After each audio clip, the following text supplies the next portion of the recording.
ABP news आपको रखे आगे। पश्चिम बंगाल में किस तरीके से लगातार बढ़ रही है, जैसे जैसे चुनाव नजदीक आ रहा है, राजनीतिक वार पलटवार तीखे होते चले जा रहे हैं। पश्चिम बंगाल में बीजेपी के राजनीतिक ऑपरेशन के बाद पहली बार आज ममता बनर्जी ने रोड शो किया, बीजेपी को ललकारा, कहा पैसे देकर कुछ विधायकों को बीजेपी खरीद तो सकती है लेकिन पूरी पार्टी को नहीं। दीदी ने बीजेपी को चुनौती दी कि वो 30 सीट जीत कर दिखाए। बड़ी बात यह है कि ममता बनर्जी ने ये चुनौती उसी जगह दी जहां 10 दिन पहले गृहमंत्री अमित शाह ने रोड शो किया। पश्चिम बंगाल का वीरभूमि जिला 10 दिन में सियासत की तस्वीर तो बदलती आपने देखी होगी, लेकिन फिजाओं में ऐसा परिवर्तन शायद ही दिखा हो। जहां 10 दिन पहले भगवा लहरा रहा था, वहां दीदी के रंग में पूरा इलाका दिखा। सड़कें, बाजार, मैदान पटे पड़े थे। टीएमसी के रंग में, दीदी के ढंग में, बंगाली अस्मिता के दम्भ में। जिस बोलपुर से गृहमंत्री अमित शाह ने हल्ला बोला था, रोड शो किया था, सड़कों पर जन सैलाब उमड़ा था, उसी कोलकाता से चलकर ममता बनर्जी उसी बोलपुर में पहुंची, बीजेपी को जवाब देने के लिए, बीजेपी को चुनौती देने के लिए। ग्रामे ग्रामे गিয়ে মিথ্যে মিথ্যে কুৎসা প্রচার করছে।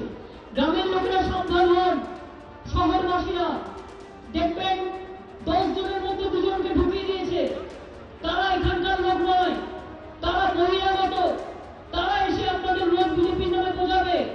আগে তো বলুন 30টা সিট পাও, তারপর তো 297 বড়।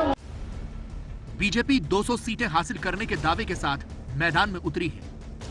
इसी बोलपुर में 200 सीटों का दावा दोहराया था। विधानसभा में जब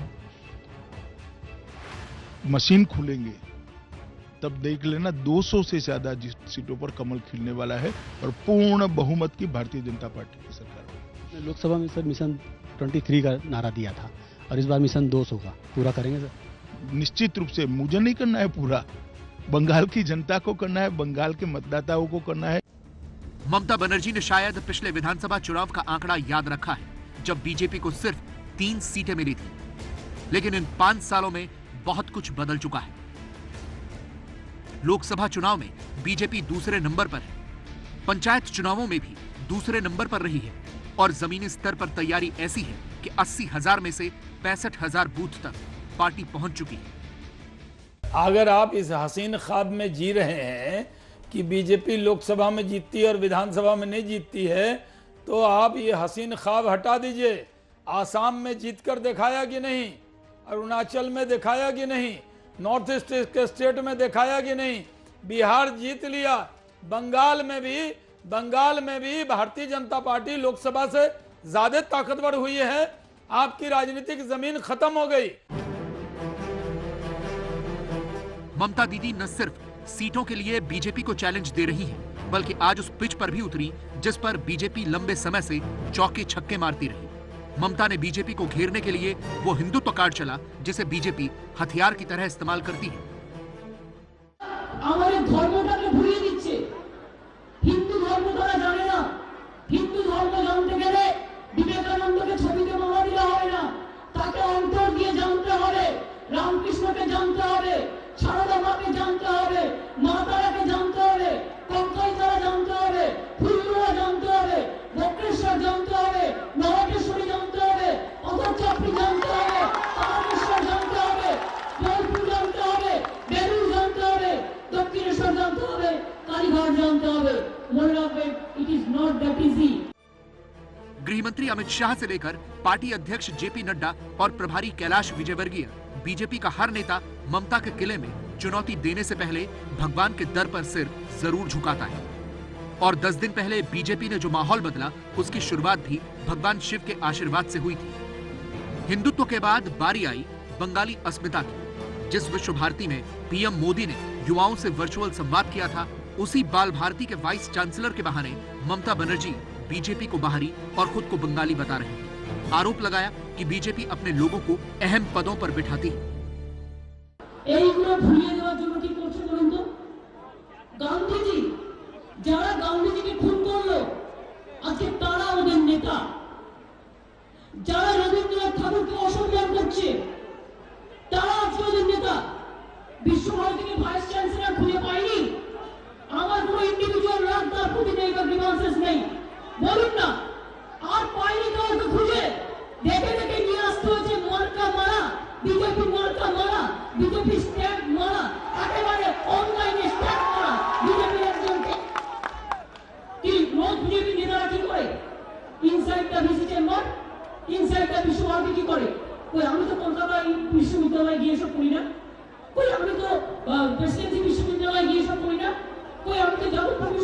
ইন্ডিয়ান এসব করি না, কই আমি তো নজরুল ইউনিভার্সিটি গিয়ে এসব করি না। তো আপনারা কি করে? রেগুলার বিশ্বভারতীটাকে একটা দাঙ্গার একটা জায়গায় পরিণত করেছে। तू डाल डाल मैं पात पात की राजनीति बंगाल में इन दिनों खूब चल रही है। जिस बांकुड़ा में अमित शाह की रैली थी, वहां ममता पहुंची और अब बोलपुर में हल्ला बोल करने पहुंच गई।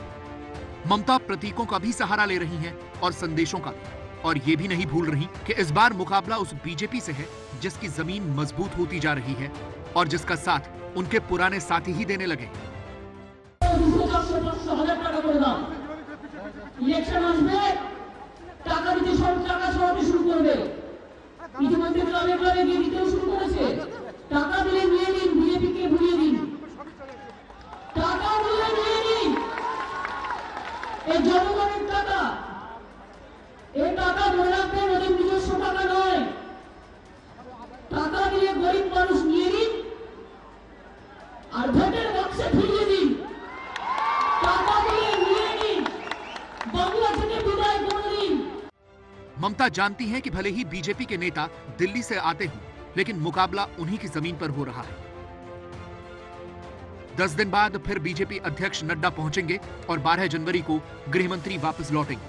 इन सब के बीच शुभेंदु जैसा तुरुप का इक्का ममता की जमीन खिसकाने के मिशन में लगा है। টাকা দিয়ে কোটা এখানে দিয়ে দিলে তৃণমূলটাকে খেয়ে নেবে। এক তো সোজা মাটিতে পাথর দিয়ে মাটিতে যদি পেরেক ঠোকো, মাটিটা ভেঙে যাবে। পাথরে যদি পেরেক ঠুকতে যাও, তাহলে পাথরটা তোমার পেরেককেই ভেঙে দেবে। तभी तो बंगाल की सियासत में इस कोरोना काल में भी 5 महीने पहले वो गर्मी दिख रही है जो अच्छे अच्छे चुनावों में 5 हफ्ते पहले तक गायब रहती है।